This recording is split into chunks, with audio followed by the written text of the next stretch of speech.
welcome back to Electrical Car Repair Live. Thank you guys for watching and subscribing to the channel. In today's video guys, we'll show you if the horn on your Ford Focus MK3 guys, generation 2012 to 2018 does not work, which fuse you need to check. So I'm talking about the horn on the steering wheel, not the alarm horn. So if yours doesn't work, we'll show you guys which fuse it is. In the meantime, we have more than 200 videos on this car, so please guys subscribe to the channel for more videos, and if you need help with anything, drop a comment below, we'll try to make a video for you. First, you need to go ahead and open the hood. Once you open the hood, you need to locate the fuse box right here, and there is a plastic tab on the back side that you need to spread towards the back and at the same time pull up. Okay, like that. This is the tab here. Okay, you can see you need to spread it like that, pull out. On the back side you can see the different fuse numbers. Okay, and in our case for the horn is fuse number F20. F20, this one right here.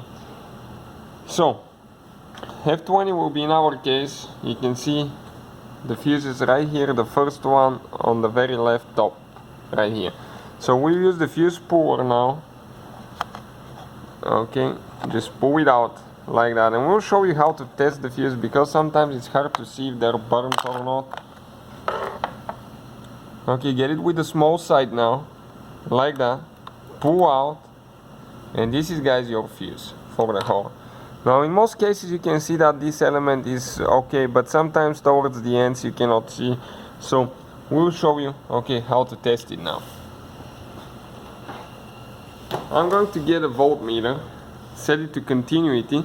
Continuity is like, it wants to make sure that there is, the element is not blown, that there is connection.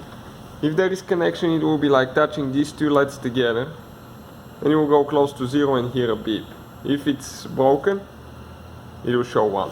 So when I get the fuse like that now, I touch one of the LEDs on one side, the other one on the other side, and you can see the fuse for our horn is good guys. So that's how you guys find the fuse for the horn, that's how you check it as well. So hopefully the video will be helpful to some of you. All we have to do from that point on, push it in and make sure that you install your fuse puller as well. It goes right here like that, again remember, and just push it down. So don't forget to install the cap. On the front side it goes in 2 clips, and then just push it down. So thank you guys for watching. Please subscribe and see you guys next time.